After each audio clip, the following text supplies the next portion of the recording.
এজন গণতান্ত্ৰিক দেশৰ মন্ত্ৰীয়ে সংবিধানৰ নামত শপত খায় তেওঁ যি ধৰণৰ সাম্প্ৰদায়িক বক্তব্য প্ৰদান কৰি আছে আৰু যি ধৰণৰ অগণতান্ত্ৰিক বক্তব্য প্ৰকাশ কৰি আছে আসলতে হিমন্ত বিশ্ব শৰ্মাক এই মুহূৰ্তত মন্ত্ৰীসভাৰ পৰা অপসাৰণ কৰিব লাগে বা তেওঁক অনতি বিলম্বে আসলতে গ্ৰেপ্তাৰ কৰাৰ ব্যৱস্থা গ্ৰহণ কৰিব লাগে। হিমন্ত বিশ্ব শৰ্মাৰ এই বক্তব্য সম্পূৰ্ণৰূপে সংবিধান বিৰোধী আৰু সাম্প্ৰদায়িক বক্তব্য। গণতান্ত্ৰিক দেশত কলা পতাকা প্ৰদৰ্শন কৰাটো গণতন্ত্ৰৰ এক অংশ। সকলো গণতান্ত্ৰিক ব্যক্তিয়ে কলা পতাকা প্ৰদৰ্শন কৰিব পাৰে, কিন্তু কলা পতাকা প্ৰদৰ্শন কৰা মানুহৰ ওপৰত শাৰীৰিক নিৰ্যাতন চলোৱা, মাফিয়াৰ নিচিনাকৈ আক্ৰমণ কৰা, পুলিচক লগাই গুৰুলা গুৰুলকৈ পিটোৱা আৰু হত্যাৰ ভাবুকি দিয়াৰ জৰিয়তে হিমন্ত বিশ্ব শৰ্মাই প্ৰমাণ কৰিছে যে তেওঁ এজন মাফিয়া ৰাজনীতিকেই হয়, তেওঁ গণতন্ত্ৰৰ কোনো ভাষা বুজি নাপায়। হিমন্ত বিশ্ব শৰ্মাক আমি প্ৰত্যাহ্বান জনাই কৈছোঁ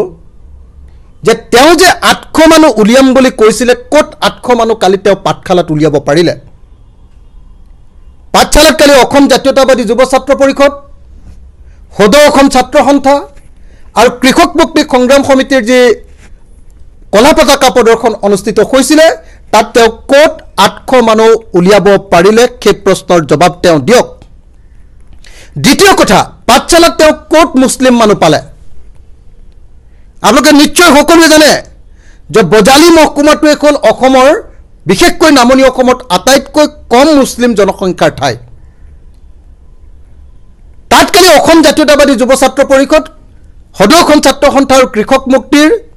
কোনো মুছলমান সদস্যই তাত ক'তো প্ৰতিবাদ সাব্যস্ত কৰা নাই। তাৰ পাছতো তেওঁ কিছুমান ভুৱা নাম উত্থাপন কৰি হিমন্ত বিশ্ব শৰ্মাই তেওঁক যি কলা পতাকা প্ৰদৰ্শন কৰা হৈছে সেই অস্বস্তিক ঢাকিবৰ কাৰণে যি অসহনীয় ইনটলাৰেণ্ট তেওঁ অসহিষ্ণু যে বক্তব্য প্ৰকাশ কৰিছে, এই বক্তব্যই আসলতে ভাৰতৰ সংবিধানখনক তাচ্ছিল্য কৰিছে, ভাৰতৰ গণতন্ত্ৰক অপমানিত কৰিছে। সেইকাৰণে আমি হিমন্ত বিশ্ব শৰ্মাক গ্ৰেপ্তাৰৰ দাবী জনাইছোঁ আৰু তেওঁক দাবী উত্থাপন কৰিছোঁ। তেওঁ সদায় মিছা কথা কয়, সদায় ভুল কথা কয়, সদায় তেওঁ প্ৰত্যেকটো কথা বিপথে পৰিচালিত কৰিবৰ কাৰণে চেষ্টা কৰে। গতিকে তেওঁক দাবী উত্থাপন কৰিছোঁ যে তেওঁ যিবিলাক মানুহৰ নাম কালি কৈছে, কেইজনমান মুছলমান ল'ৰাৰ নাম কৈছে, কোনকেইজন মুছলমান ল'ৰাই এই কাম কৰিছে তেওঁ আনি অসমৰ ৰাইজক দেখুৱাওক। কালি কোনো মুছলমান ল'ৰাৰ নাই আৰু মুছলমান ল'ৰাৰ থকাৰ অধিকাৰ মুছলমান ল'ৰাৰ আছে। নাগৰিকত্ব সংশোধনী বিধেয়কৰ বিৰুদ্ধে প্ৰতিবাদ কৰাৰ কাৰণে প্ৰত্যেকজন বৈধ অসমীয়াৰে অধিকাৰ আছে।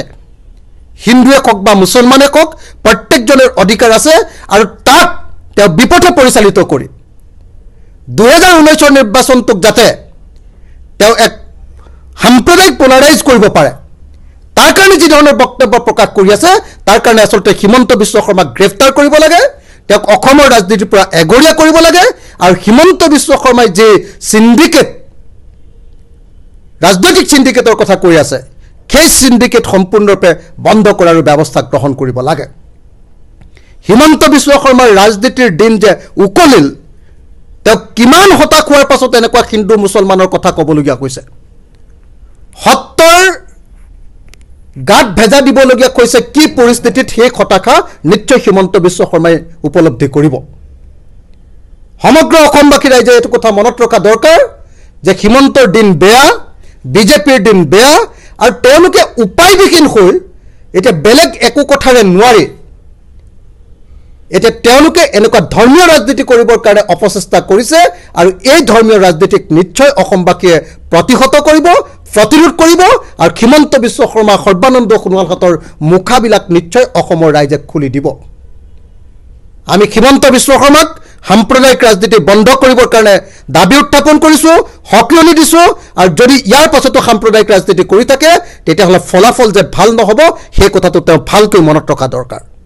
নাই, ইমান দিন ধৰি অসমত মুখ্যমন্ত্ৰী সৰ্বানন্দ সোণোৱাল আৰু হিমন্ত বিশ্ব শৰ্মাই বাৰম্বাৰ অপপ্ৰচাৰ কৰি আছিলে যে নহয় সকলো হিন্দুক, বাংলাদেশৰ সকলো হিন্দুক নাগৰিকত্ব দিবৰ কাৰণে এই বিধেয়ক উত্থাপন কৰা হোৱা নাই কিন্তু কালি অমিত শ্বাহ ডাঙৰীয়াৰ বক্তব্যই তেওঁলোকৰ মিছা কথা তেওঁলোকৰ যি মিছলীয়া বক্তব্য সেই মিছলীয়া বক্তব্যক কাটি সম্পূৰ্ণৰূপে উন্মোচন কৰি দিলে সম্পূৰ্ণৰূপে নগ্ন কৰি দিলে বিজেপি আৰু আৰএছএছে জন্মলগ্নৰ পৰাই কৈ আহিছে যে পৃথিৱীৰ সকলো হিন্দুক ভাৰতবৰ্ষত নাগৰিকত্ব প্ৰদান কৰাটো তেওঁলোকৰ এটা এজেণ্ডা আমি কৃষক মুক্তি সংগ্ৰাম সমিতি আৰু ৭০টা সংগঠনে বাৰম্বাৰ কৈ আহিছিলোঁ যে বাবৰি মছজিদ ধ্বংস কৰিব নোৱাৰাৰ কাৰণে আৰু ৰাম মন্দিৰ নিৰ্মাণ কৰিব নোৱাৰাৰ কাৰণে 2019ৰ নিৰ্বাচনৰ তেওঁলোকৰ আটাইতকৈ ডাঙৰ নিৰ্বাচনী বিষয় হ'বতো নাগৰিকত্ব সংশোধনী বিধেয়ক আৰু সকলো পৃথিৱীৰ হিন্দুক ভাৰতবৰ্ষত সংস্থাপিত কৰাটো আৰু কালি অতি স্পষ্ট ভাষাৰে পশ্চিমবংগত বিজেপি দলৰ সভাপতি অমিত শ্বাহ ডাঙৰীয়াই স্পষ্ট কৰি দিলে যে তেওঁলোকৰ 2019 চনৰ নিৰ্বাচনৰ মূল শ্লোগানটোৱে হ'ল পৃথিৱীৰ সকলো হিন্দুক সকলো বাংলাদেশীক নাগৰিকত্ব প্ৰদান কৰাটোৱে হ'ল তেওঁলোকৰ নিৰ্বাচনৰ আটাইতকৈ ডাঙৰ ইছ্যু এতিয়া কোনখন মুখেৰে সৰ্বানন্দ আৰু হিমন্ত বিশ্ব শৰ্মাই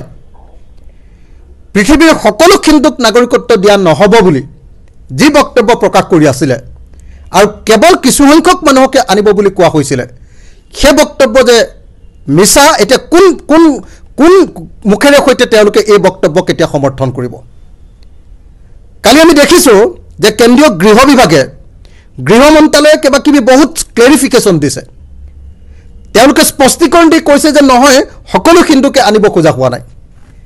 তেওঁলোকে বিভিন্ন ধৰণৰ ক্লেৰিফিকেশ্যন দিছে যে এইবিলাক ক্লেৰিফিকেশ্যন যে মিছা প্ৰকৃত অৰ্থত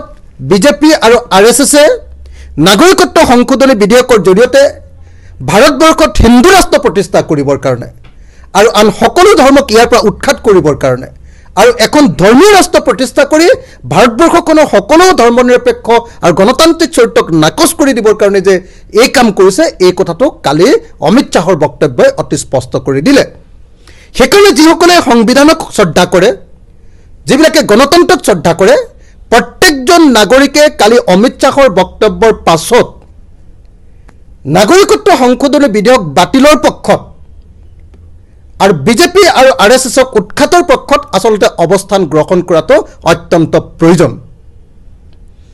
তেওঁ মমতা দিদি কালি প্ৰত্যাহ্বান জনাইছে যে নাগৰিকত্ব সংশোধনী বিধেয়কৰ পক্ষ তৃণমূল কংগ্ৰেছে গ্ৰহণ কৰিব লাগে অথচ ভাৰতবৰ্ষৰ সকলো বিৰোধী পক্ষক আমি এটা সাক্ষাৎ কৰি আছো আৰু সকলো বিৰোধী পক্ষৰ নেতৃবৰ্গই অতি স্পষ্ট ভাষাৰে কৈছে যে তেওঁলোকে এনেকৈ সংবিধানক ধ্বংস কৰিবলৈ এৰি নিদিয়ে তেওঁলোকে উত্তৰ পূৰ্বাঞ্চলক মাৰিবৰ কাৰণে বিজেপি আৰএছএছক অনুমতি নিদিয়ে গতিকে এই মুহূৰ্তত মই সমগ্ৰ অসমবাসী ৰাইজক আৰএছএছ আৰু বিজেপিক উৎখাত কৰিবৰ কাৰণে নাগৰিকত্ব সংশোধনী বিধেয়ক সম্পূৰ্ণৰূপে বাতিল কৰিবৰ কাৰণে এক গণবিদ্ৰোহত লিপ্ত হ'বৰ কাৰণে এক মহান বিদ্ৰোহত লিপ্ত হ'বৰ কাৰণে এক গণ আন্দোলনত পৰিণত কৰিবৰ কাৰণে এই সংগ্ৰামক মই সকলো অসমবাসী ৰাইজক আহ্বান জনাইছো আৰু যিকোনো প্ৰকাৰে আমি এই যুদ্ধত অসমীয়া জাতি জয়ী হ'ব লাগিব কাৰণ এয়া অস্তিত্বৰ যুদ্ধ এই যুদ্ধত যদি আমি পৰাজিত হওঁ তেতিয়াহ'লে অসমীয়া জাতিৰ অস্তিত্ব সম্পূৰ্ণৰূপে বিপন্ন হ'ব গতিকে অমিত শ্বাহ নৰেন্দ্ৰ মোদী আৰু তেওঁলোকৰ সাংগু পাংগু আৰু নেতা পালি নেতাবিলাকে যি বক্তব্য প্ৰদান কৰি আছে তাৰ বিৰুদ্ধে সমগ্ৰ অসমীয়া জাতি ঐক্যবদ্ধ হওক আৰু নাগৰিকত্ব সংশোধনী বিধেয়ক যাতে ৰাজ্যসভাত গৃহীত হ'ব নোৱাৰে আৰু যদি কেনেবাকে গৃহীত হয় তাৰ পাছত যাতে এজনো বাংলাদেশী অসমত সোমাব নোৱাৰে তাৰ ব্যৱস্থা গ্ৰহণ কৰিবৰ কাৰণে মই সমগ্ৰ অসমবাসী ৰাইজক ঐক্যবদ্ধ হ'বৰ কাৰণে আৰু গণসংগ্ৰাম গঢ়ি তুলিবৰ কাৰণে বিনম্ৰভাৱে